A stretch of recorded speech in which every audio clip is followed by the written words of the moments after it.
nossa palestra vai tratar sobre o presbiterato no serviço, ou a liderança que serve. Por vários séculos, a igreja cristã foi representada na face da terra, principalmente pelo catolicismo romano. O catolicismo desenvolveu o que nós chamamos de o clericalismo, o conceito ou a ideia de uma classe eclesiástica, uma corporação de todos os clérigos. Ora, o clericalismo, no seu aspecto político, é a defesa do clero, de uma classe, de uma corporatividade que pretende defender o seu poder de liderar, de ditar e de determinar o que os seus sujeitos devem fazer e às vezes até mesmo o que eles devem crer. Uma definição mais branda implica que o clero seja apenas uma classe mais instruída, supostamente mais dedicada à vida da igreja. Mas não é isso que se configurou ao longo da história. Até o período da Reforma Protestante, esse sistema se desenvolveu e dominou a igreja cristã.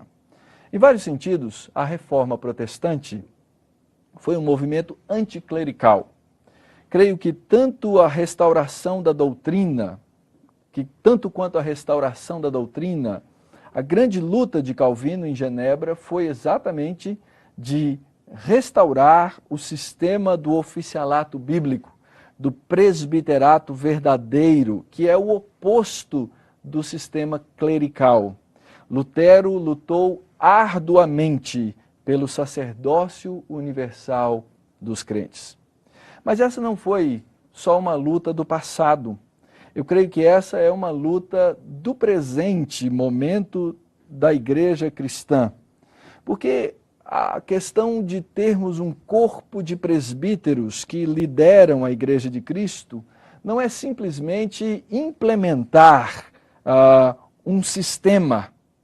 É muito mais do que isso. É implementar um sistema que nos é ordenado nas Escrituras como a forma com a qual a Igreja de Cristo deve aqui na terra ser governada, obedecendo um padrão bíblico de funcionamento. Logo, como eu disse, é muito mais do que um sistema. O oficialato é um sistema que tem por trás de si uma teologia muito importante e que envolve, antes de mais nada, o pressuposto básico de que aqueles que estão envolvidos no seu exercício são, na verdade, indivíduos que foram convertidos pelo Senhor Jesus Cristo e que agora, dentro desse sistema, querem fazer aquilo que Jesus Cristo ordenou para a sua igreja. Então, quando tratamos do oficialato, do presbiterato, nós estamos tratando de uma prática na vida cristã que segue o exemplo de Jesus, que segue o exemplo dos apóstolos e que vai levar a igreja de maneira bem-sucedida nos caminhos do próprio Senhor, uma vez que envolve esses homens debaixo da instrução da Escritura e debaixo da instrução do Espírito Santo de Deus.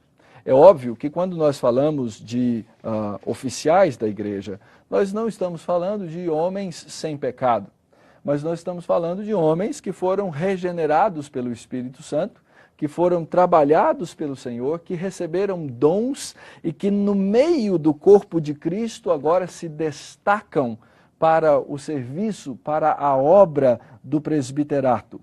Logo, nós devemos analisar aspectos importantes, essenciais na definição do oficialato, na implantação do oficialato, para ter certeza que, à medida em que caminhamos como oficiais da Igreja de Cristo, nós não caiamos nas possíveis armadilhas que são plantadas ao longo do nosso caminho. Eu gostaria de rapidamente recordar com vocês o que o oficialato não é, porque isso nos dá a base para entender o que o oficialato pressupõe, o que ele é, e aí então o tema principal da nossa palestra, como é que o oficialato vai servir na questão do serviço. Primeiro, o oficialato o presbiterato não é um simples sistema de hierarquia, onde alguns homens são mais importantes do que outros homens e assim eles, pela sua importância, administram a vida da igreja. O presbiterato e o conselho da igreja não é apenas uma junta ou um comitê administrativo. Não são apenas homens bem preparados para executar trabalhos administrativos nessa grande corporação chamada igreja. Nada disso. A igreja não é uma corporação, a igreja é um corpo. E logo o oficialato não pode ser um comitê administrativo. O conselho da igreja não pode ser simplesmente um comitê administrativo. Outra coisa importante de pensar sobre o que o presbiterato não é que o presbiterato não é um estado temporário. Ele é um chamado, uma vocação, e ele é vitalício sobre aqueles homens que são ordenados para exercer aquele trabalho no meio do corpo de Cristo. Logo, quando um homem se torna oficial na igreja, ele precisa saber que a partir daquele instante ele vai gastar a sua vida naquele serviço, naquele trabalho. Logo, o oficialato não é um lugar, não é um momento, não é alguma coisa para aventureiros. Por isso é que os presbíteros são exatamente os anciãos, aqueles que vão gastar a sua vida nesse trabalho. O oficialato também não é só uma questão de terminologia, e isso é muito importante. Já estudamos sobre essa matéria em outras palestras, para entender que a Escritura tem vários termos que falam dos oficiais na igreja, não é? E que esses termos refletem, apontam para a questão de um homem ser chamado ou de pastor, ou de presbítero, ou de bispo na igreja, e nós entendemos que ele está sempre exercendo esse mesmo presbiterato, ainda que essa terminologia seja aplicada de maneira diversa nas Escrituras. Então, nós precisamos eliminar esses conceitos da nossa cabeça para entender o que é necessariamente o presbiterato. Agora, o que o presbiterato pressupõe? Ele pressupõe várias coisas. Primeiro, ele pressupõe, por exemplo, que os homens que vão exercitar o presbiterato tenham dons do Espírito Santo. Assim como todos os membros no corpo de Cristo, os presbíteros devem ter uma manifestação clara de dons do Espírito Santo que vão habilitá-lo ao exercício do seu papel como oficial da igreja. Uma outra coisa que o presbiterato pressupõe é que esses homens tenham um chamado, tenham uma vocação e tenham uma aspiração. Eu creio que a aspiração da qual a Escritura nos fala não é simplesmente a aspiração de ser presbítero. Ainda que a Escritura nos fale quase que dessa forma, não é? Dizendo daqueles que almejam estar nessa posição, aspiram estar nessa posição. Mas essa aspiração não é a posição. Essa aspiração não é uma aspiração a um cargo, não é uma aspiração a uma posição de autoridade, mas é exatamente a aspiração do serviço. Isso é o que deve ser o elemento motivador da aspiração que existe daqueles que vão exercer o presbiterato na igreja do Senhor Jesus Cristo. Por isso, na igreja de Jesus, ninguém tem o direito de se autonomear. Ninguém se autonomeia pastor, presbítero, diácono, sem exceção. Todos esses precisam ser homens chamados, vocacionados por Deus, que não tomam a honra para si mesmos, mas que uma vez chamados por Deus vão trabalhar, vão exercer o seu ministério, exatamente porque foram chamados pelo Senhor. Requisitos para o oficialato. Nós já estudamos isso também em uma outra palestra. Um deles, com certeza, é a clareza da manifestação dos dons na vida do indivíduo. A clareza da manifestação das características bíblicas na vida daquele que se diz vocacionado por Deus e que tem a manifestação clara do fruto do Espírito em todas as coisas, desde a sua individualidade até a sua vida familiar e a sua vida no cumprimento do seu mandato cultural como indivíduo na sociedade que representa com clareza a vontade de Deus no meio da raça humana.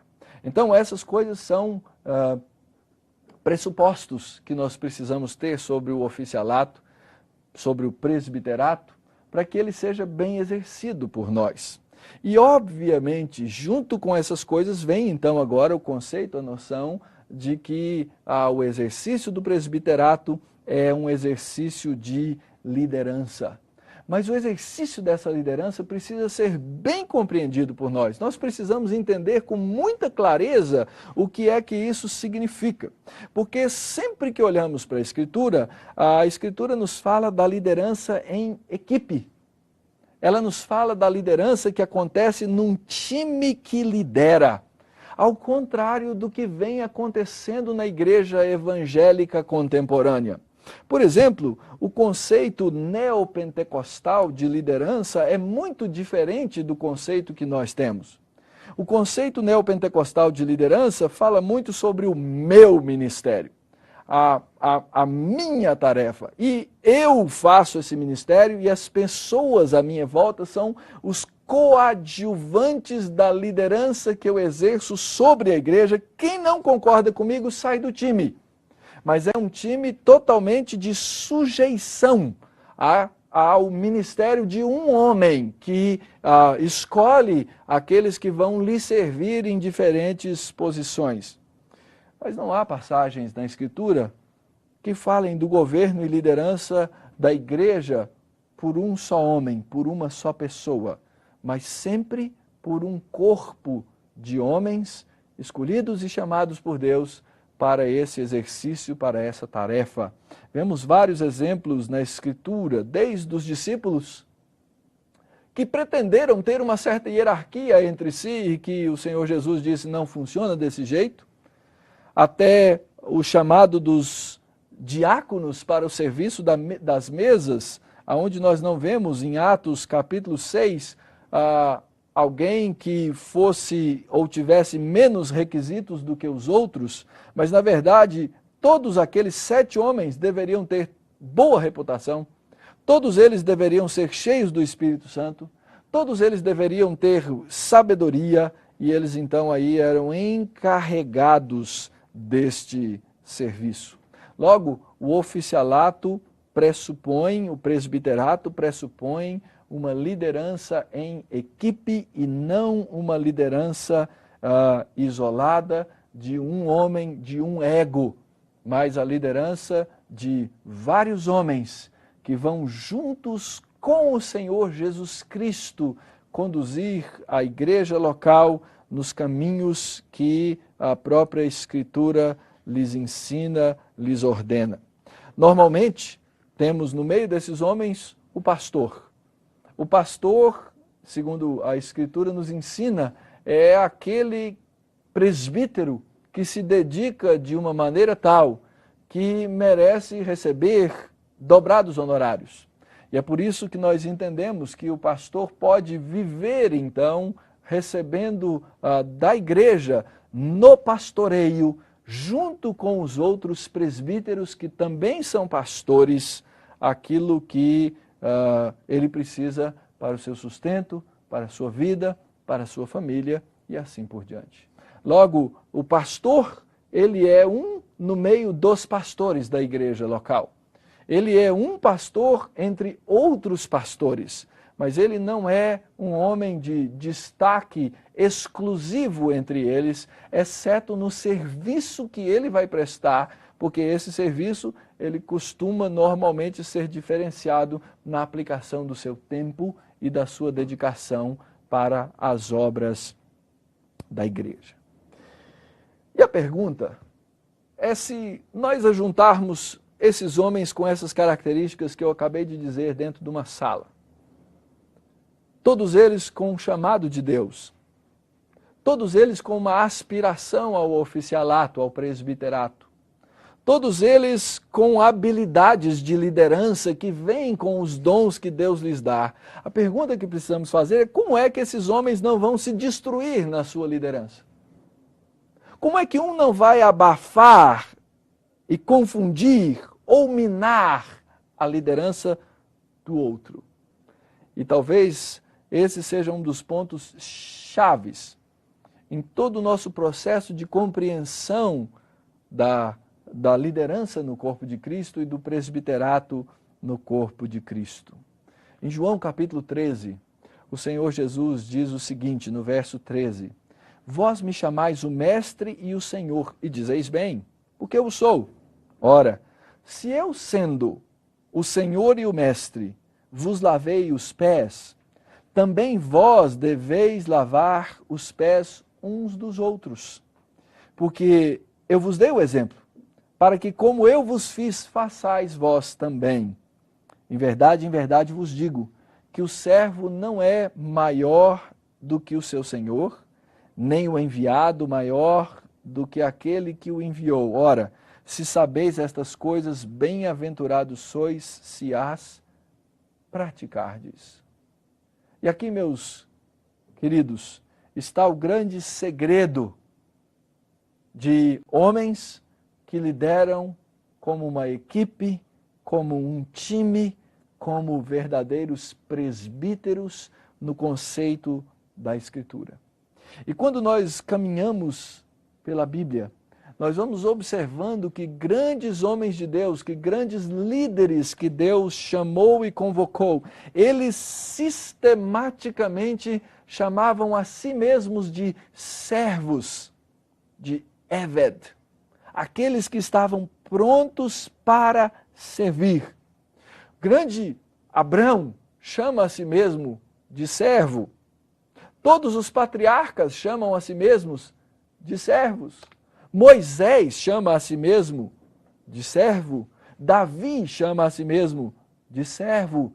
Israel é chamado na Bíblia de servo. E Cristo é conhecido por toda a Escritura como servo. Todos são aqueles que prestam serviço, os verdadeiros ministros que deveriam, em conjunto, liderar o povo de Deus na sua caminhada. Logo, qual deve ser o tipo de atitude do homem de Deus que quer prestar o seu serviço no presbiterato? E eu creio que, entre as muitas respostas da Escritura, uma delas é exatamente aquela que nós encontramos no Salmo 131, que eu vou ler e sobre o qual nós vamos meditar, pensar, refletir e tentar enxergar se o nosso conceito de liderança está encaixado nesse espírito e com esse coração. Ouçam as palavras do rei Davi no Salmo 131. O texto da Escritura nos diz assim: Senhor, não é soberbo o meu coração, nem altivo o meu olhar. Não ando à procura de grandes coisas, nem de coisas maravilhosas demais para mim. Pelo contrário, fiz calar e sossegar a minha alma, como a criança desmamada se aquieta nos braços de sua mãe. Como essa criança é a minha alma para comigo. Espera, ó Israel, no Senhor, desde agora e para sempre.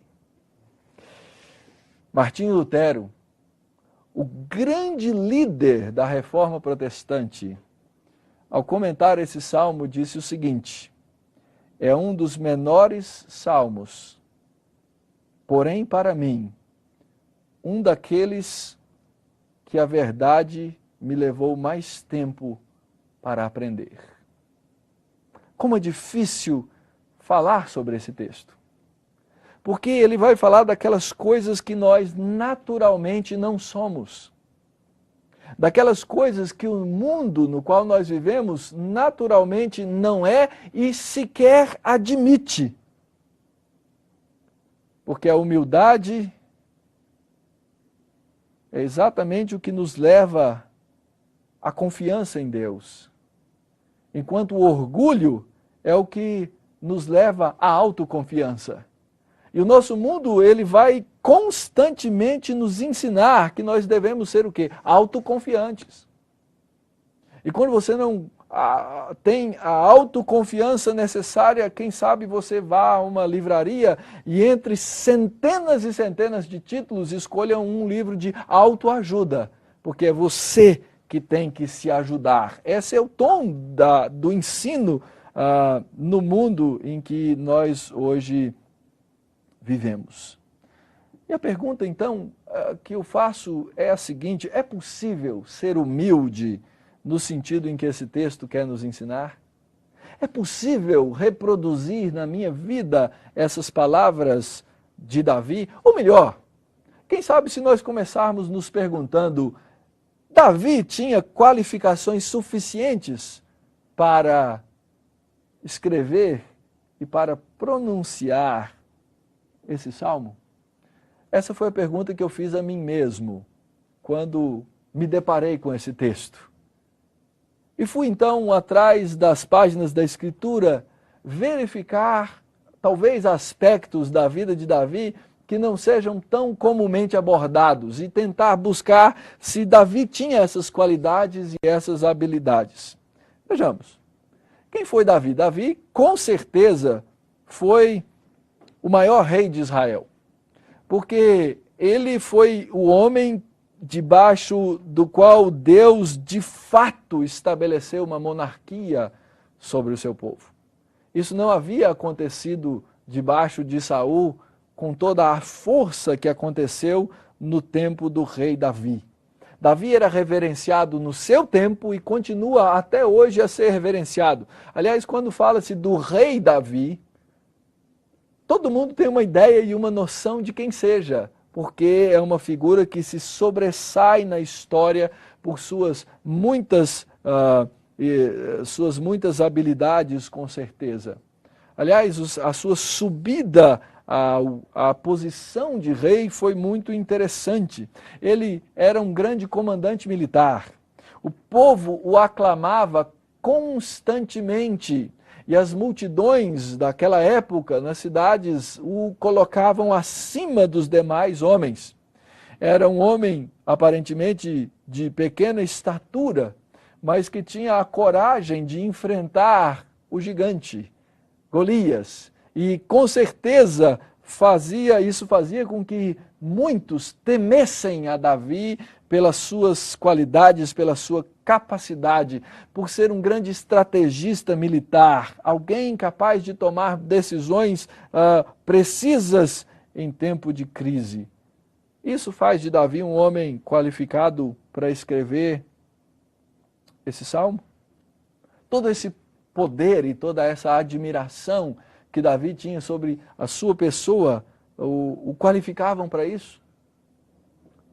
Eu creio que não é por isso que Davi escreveu esse salmo, mas exatamente por outras qualificações que ele tinha. Observem a história de Davi, que é narrada em 1ª e 2ª Samuel, Reis e Crônicas.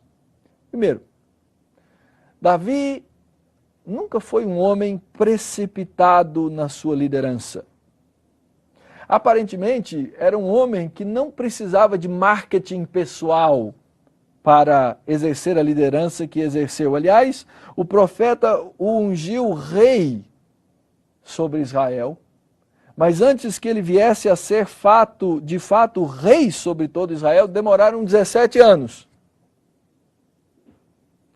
Talvez se fosse um de nós aqui, tendo sido ungido rei pelo profeta, saíssemos na rua, alguns mais discretamente, dizendo, olha, o profeta me ungiu, outros tocando trombeta e colocando na televisão. O profeta me ungiu. Davi aguardou na sua posição de pastor de ovelhas, porque era exatamente isso que ele era. E eu creio que o seu pastoreio de ovelhas fez parte do processo que Deus usou para que ele viesse a se tornar o grande líder e o verdadeiro líder de Israel, como foi. Dos 17 anos que Davi aguardou, ele gastou 10 anos fugindo de Saul, que era rei em Israel. Ele teve a oportunidade, provavelmente com um certo direito, de matá-lo por 2 vezes, porque ali era uma luta de quem sobreviveria ao final, quando Saul sistematicamente tentou destruir a vida de Davi. Depois desses 10 anos, é que Davi foi ungido rei sobre Hebrom, uma parte menor, quase que insignificante, ao sul de Israel, e ali ele permaneceu reinando 7 anos, enquanto o filho de Saul, Isbosete, reinava sobre todas as outras tribos de Israel.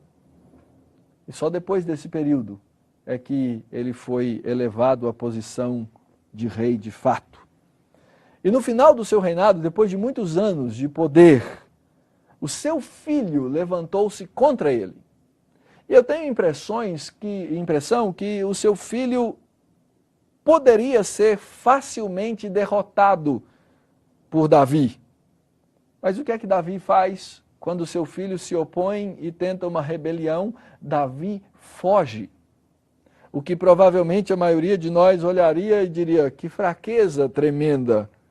Mas ele volta para o lugar de onde ele veio e aguardou a orientação de Deus para a sua restauração ao trono de Israel.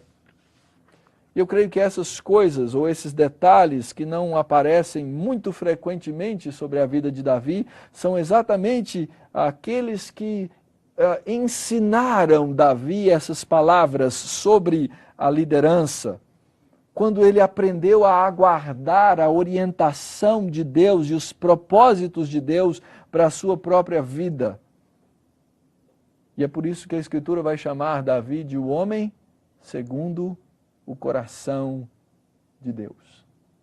Logo, o que o homem segundo o coração de Deus deve buscar em sua vida? Quais são as suas características? O que esse texto nos ensina do coração desse homem diante de Deus? Como é que nós devemos trabalhar essas coisas na nossa vida de líder? Davi nos ensina, primeiro, que devemos viver o padrão de Deus. E o padrão de Deus é o padrão que a Escritura nos ensina, o exemplo que o Senhor Jesus Cristo nos dá e aquilo que Ele chama o seu povo a fazer na posição de liderança. Davi, com certeza, precisou, durante a sua história, crucificar várias coisas para continuar o seu percurso e o seu caminho. Exatamente o chamado de Jesus. Quem quiser me seguir deve tomar a sua cruz. Negar-se a si mesmo. Isso é exatamente a primeira sentença desse texto, quando Davi nos diz, não é soberbo o meu coração. E esse é um exame que todos os crentes deveriam fazer todos os dias na sua vida. Todos os dias. Porque a soberba, ela é uma disposição natural do ser humano caído. E nós crentes não estamos livres do pecado da soberba, porque nós somos caídos. Ainda que regenerados. E quando li esse texto, fui procurar o significado de soberba no dicionário. E uma das definições diz assim, é uma manifestação ridícula, arrogante, de um orgulho, às vezes ilegítimo. Porque eu creio que há determinadas formas de orgulho que são legítimas, que não são pecaminosas. Talvez devêssemos dar um outro nome, porque a palavra orgulho ela já carrega essa ideia de que alguma coisa ilegítima está ali funcionando. Mas eu creio que a soberba ou o orgulho ilegítimo é quando nós perdemos a perspectiva de Deus para medir a nós mesmos. Hoje fala-se muito sobre autoestima. Autoestima é a forma como eu mesmo avalio aquilo que eu sou. E nós encontramos as pessoas hoje dizendo: você precisa ter uma alta autoestima. Porque se você tiver uma baixa autoestima, você não vai ser bem-sucedido. Mas o ensino da Escritura não é esse. O ensino da Escritura é que nós devemos ter uma correta estima daquilo que nós somos. Nós precisamos lembrar que o nosso padrão de medida, a vara de nos medir, o cânon de nos medir, é o cânon de Deus. E a soberba vem exatamente quando eu começo a olhar para mim mesmo com a medida do meu coração inundado do meu pecado. E eu começo a pensar a respeito de mim mesmo mais do que convém pensar, como diz Paulo em Romanos capítulo 12, tanto além quanto aquém do que convém. E aí nós começamos a pecar, porque nós começamos a extrapolar a medida que Deus nos dá para medir a nossa estatura. Ora, à medida em que o coração do homem caminha pela soberba, ele não consegue mais olhar para si mesmo com os olhos de Deus. O crente começa a achar que ele é bom crente porque ele é um cara bom mesmo, não é? Não por causa de Deus, não por causa da graça, não pela operação da misericórdia, mas pela sua própria capacidade, pela sua própria engenhosidade. E começa a esquecer-se que é crente porque Deus o fez crente, por pura graça e misericórdia. E se existe algo, se é que isso é possível, que é deprimente em todos os seus aspectos, é um crente soberbo. Aliás, a Escritura nos diz: abominável é ao Senhor todo arrogante de coração. É evidente que não ficará impune. Jesus nos conta a história de dois homens que foram orar. Um disse: Senhor, eu te agradeço porque eu não sou como esse cara aí, é um pecador. Qual o erro desse homem? Primeiro, ele vivia uma fé para o consumo público, ele queria aparecer para todo mundo, por causa da sua soberba, é óbvio. Mas pior do que isso é ele pensar que era reto diante de Deus por causa dos seus próprios méritos. E aqui é exatamente o ponto aonde o presbiterato se desfacela. Quando reunimos homens que começam a pensar que são e que alcançaram uma posição por causa daquilo que eles podem fazer e começam a medir a sua vida, o seu coração, pela medida dos homens. E esses corações esquecem de se quebrar diante da verdade.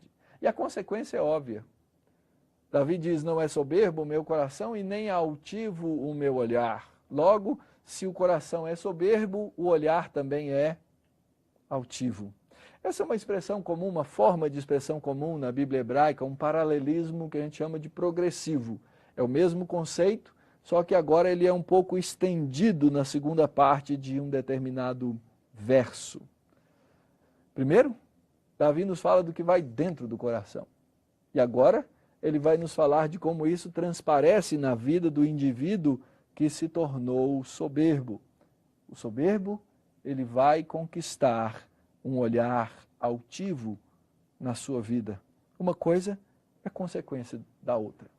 Agora, a altivez aqui não se manifesta necessariamente com esses olhos da carne. Nem todo soberbo é alto para olhar de cima com os olhos da carne, mas essa altivez pode se manifestar de muitas formas na vida de um homem. E a altivez também é uma coisa que Deus não tolera. Da mesma forma que a soberba, a Escritura nos ensina no livro de Provérbios o seguinte: 6 coisas o Senhor aborrece, e a 7ª, a sua alma abomina. Qual é a 7ª? Os olhos altivos. Aquele que olha para os outros e pensa: eu sou melhor do que você. Eu sou maior do que você. Eu ganho mais do que você. Eu posso mais do que você. Esse pensamento, esse coração é destrutivo. A soberba é aquilo que nos faz pensar de nós mesmos mais do que nós somos. A consequência é a altivez, que nos faz olhar para nós mesmos como se fôssemos mais do que nós somos. Isso é exatamente o oposto do que o Senhor Jesus ensinou. O Senhor Jesus ensinou que quem quer ser servido vai fazer o quê? Vai servir. O maior no reino deve ser o quê? O menor.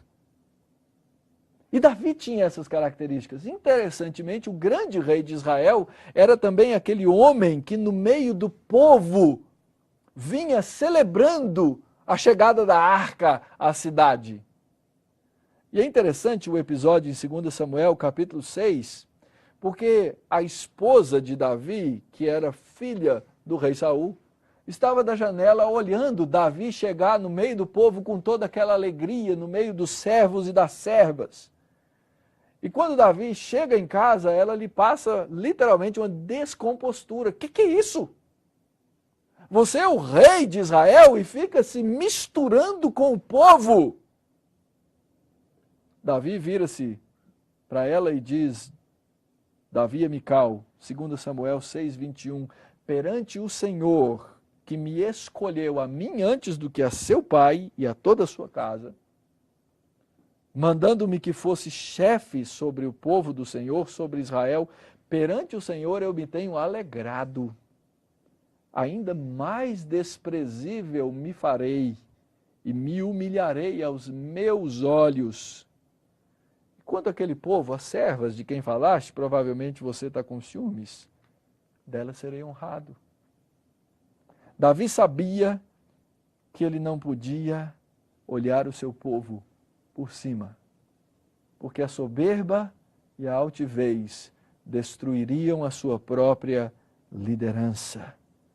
E como cristãos, nós precisamos, como presbíteros, nós temos que saber dizer não à arrogância.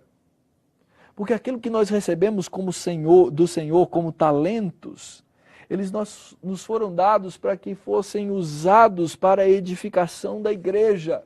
Não para a disseminação da discórdia, não para o meu lucro pessoal, não para a minha influência, não para dividir, mas exatamente para promover o crescimento do corpo de Cristo, ao contrário da minha projeção pessoal. Não é soberbo o meu coração, não é altivo o meu olhar. Terceiro, não ando à procura de coisas, de grandes coisas, nem de coisas maravilhosas demais para mim. E é exatamente assim que nós devemos ter limites nas nossas ambições. Os limites das nossas ambições. Davi resolveu crucificar junto com a arrogância a sua ambição. E alguém talvez diga, mas para ele era fácil, ele era rei, ele estava lá no topo, ele estava em cima. Mas o fato é que ele era um homem que aprendeu durante a sua história a viver satisfeito com aquilo que Deus lhe havia dado, sem comparar. Mas exatamente dizendo, Deus escolheu a mim antes do que a teu pai e a tua família. Porque a ambição é a irmã gêmea da inveja. Elas andam juntas. Davi é o grande rei de Israel, mas ele não está à procura de coisas maiores do que aquelas que Deus lhe colocou às mãos. Davi não está ultrapassando os limites daquilo que Deus colocou nas suas mãos para fazer. E no presbiterato, no pastorado das ovelhas, isso tem que ser uma verdade todos os dias. Eu não creio que Davi aqui quisesse ensinar ao seu povo que fosse um povo molenga, de braços cruzados e que não tivesse nenhum desejo, nenhuma aspiração, de forma nenhuma. Porque ele não era assim. Mas o problema é que muitas vezes nós começamos a pensar que o mundo à nossa volta é que deve determinar o padrão das aspirações que nós devemos ter. E aí nós temos um problema sério, porque as nossas aspirações, nossas ambições, agora são então pecaminosas e, na verdade, se tornam uma grande pedra de tropeço na igreja, no corpo de Cristo, na nossa vida espiritual. E é exatamente aqui que o orgulho precede a queda. Aliás, pense um pouquinho comigo sobre Adão e sua esposa Eva no paraíso. O que mais que eles podiam querer além do que eles tinham? Deus colocou na mão deles o domínio, a sujeição de todas as coisas e disse: prosperem! Eu estou lhe dando todas as coisas para a prosperidade debaixo das minhas mãos. Nomeados, chamados por Deus para exercerem aquele papel. Mas foi exatamente a soberba e a medida pelos olhos que não eram de Deus que os levaram à queda. Porque eles buscaram mais do que Deus lhes havia reservado.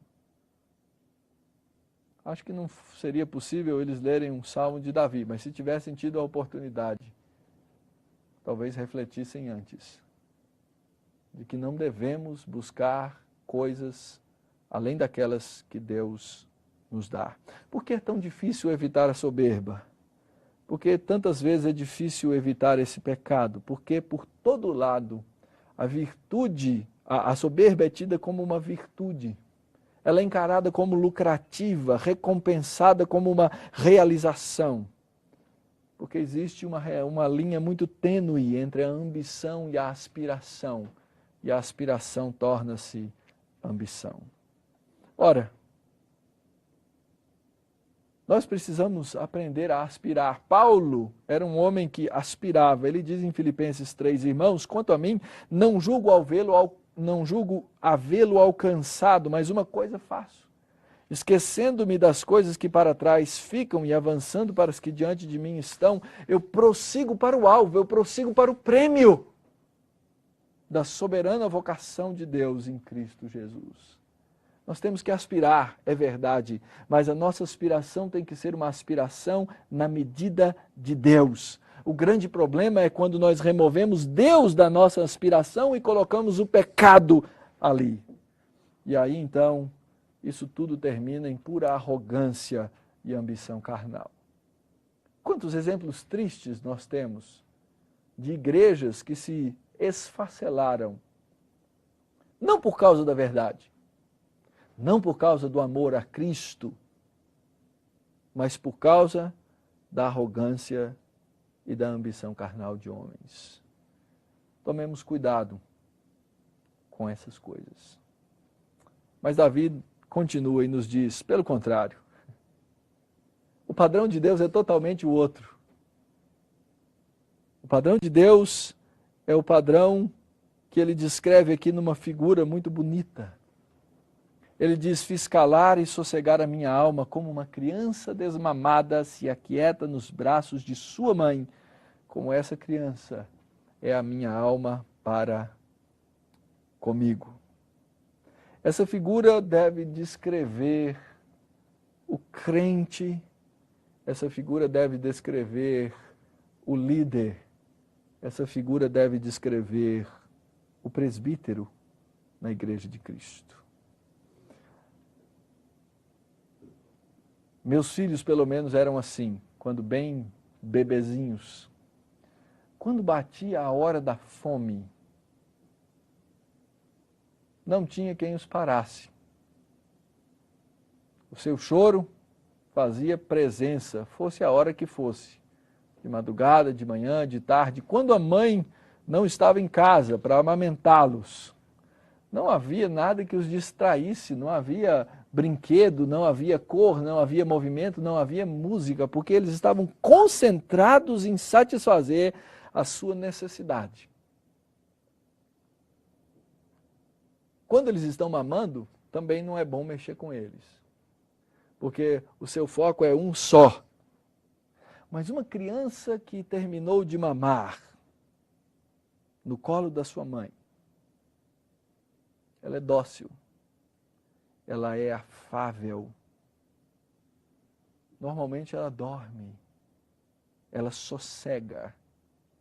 Eu creio que essa é a figura que Davi quer trazer aqui a nossa mente.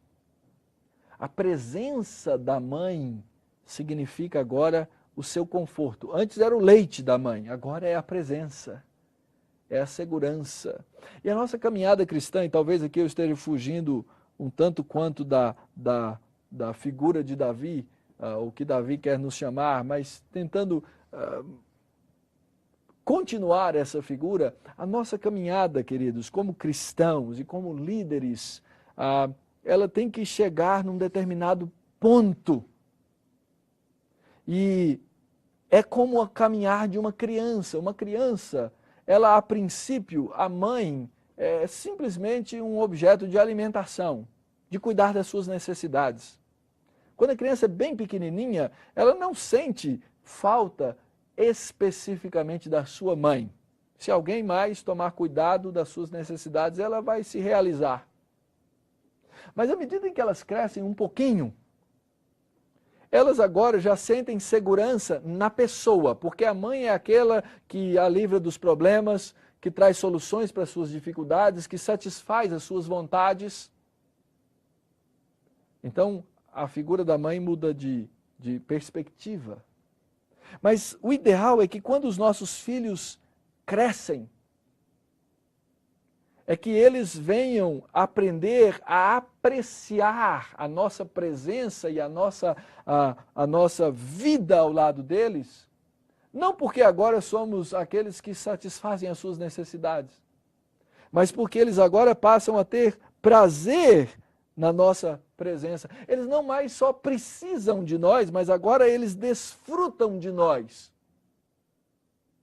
E a nossa caminhada com Deus deve ser assim. No princípio, Deus é aquele que nos tirou do buraco, que nos tirou do inferno. Mas à medida em que eu aprendi a caminhar com Deus e tropecei várias vezes, Ele me segurou as mãos. E eu aprendi ao longo da história que Ele também é aquele que se faz presente nas minhas tribulações. Mas muito mais importante do que isso é o fato de que agora eu tenho prazer. E não simplesmente fico esperando um Pai do céu que vem aqui satisfazer as minhas necessidades infantis. Mas agora eu aprendi a amar a Deus, mesmo quando Ele me nega aquilo que eu penso necessitar, crendo que é o melhor para mim. Por quê? Porque a presença dEle é melhor do que qualquer coisa. E a graça dEle é melhor do que a própria vida. Creio que essa imagem deve nos lembrar também a escolher para a nossa liderança aqueles homens que já não mais andam como crianças, só querendo leite, ou quem sabe, só se pendurando em Deus para não tropeçar num caminho esburacado, mas aqueles que aprenderam a ter prazer na presença de Deus, que sabem calar a sua alma diante do Senhor. Exatamente, porque conhecem o prazer da sua presença. Eu me lembro daquela parábola do louco, lembram-se? Em Lucas, diz que um homem foi e plantou e encheu seus celeiros, e Jesus diz: louco, hoje à noite vão pedir a tua alma, o que é que tens para dar? E a nossa resposta deveria ser: Senhor, eu tenho uma alma sossegada e calada na tua presença por causa da tua graça. Apesar da posição que Davi tinha, ele reconhece que a sua vida depende do Senhor. E tudo isso, então, agora resume-se numa oração coletiva que Davi faz pelo seu povo, no verso 3. Espera, ó Israel, no Senhor, desde agora e para sempre. Esperar o quê? Esperar que Deus nos dê aquilo que a gente quer? Esperar que Ele nos sacie? Esperar que Ele nos encha de brinquedos e posições? Não, absolutamente não. Esperar é ter a convicção de que aquilo que Deus me deu nesse momento é aquilo que Ele quer para mim. E por isso, eu não vou desenvolver nem a soberba, nem a altivez, e nem procurar mais do que aquilo que Deus me deu. Significa que eu vou simplesmente cruzar os braços numa vida contemplativa? Não. Significa que nós precisamos aprender a viver em nosso trabalho constante com uma confiança calma, uma confiança serena, que sabe a diferença entre uma ambição infantil desgovernada e uma aspiração madura e fiel à vontade de Deus.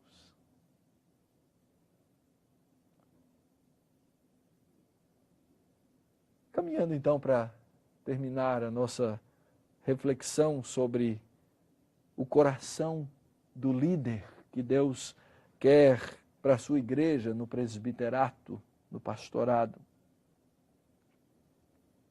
O que é que nós podemos tirar como lições desse texto? Primeiro, negativamente, nós aprendemos que uma motivação errada na valorização da nossa vida pode nos conduzir à ambição desenfreada e à destruição não só nossa, mas a feridas profundas no corpo, na igreja, no corpo de Cristo. E isso é causado por um coração soberbo. O coração soberbo é o motivo, é a causa, muitas vezes, da nossa precipitação injustificada, das nossas condutas presunçosas, da vontade de ver o nosso nome numa placa, ao invés de seguir os caminhos claros que Deus nos ensina deveríamos seguir junto com o povo de Deus. Aprendemos que existe um relacionamento íntimo entre o coração e os olhos. O coração soberbo leva à altivez. E nós precisamos orar todos os dias e consultar nosso coração, perguntando: Senhor, como está o meu coração? De maneira positiva, nós aprendemos que a aspiração que devemos ter, a maior delas, sempre é a aspiração do salmista, é a aspiração da presença de Deus. A aspiração da paz que Cristo nos prometeu, dizendo: a minha paz vos dou. Não interessa onde vocês se encontram ou a situação em que estejam. Aprender que um coração humilde é aquilo que vai nos ensinar a esperar. E que esperando, vamos aprender a fazer a vontade de Deus. E agora eu queria trazer essas coisas para dentro de uma reunião do seu conselho. Eu queria trazer essas coisas para dentro do relacionamento entre os presbíteros na sua igreja. Isso implica ou significa que nós, numa reunião, nunca discutiríamos? Não.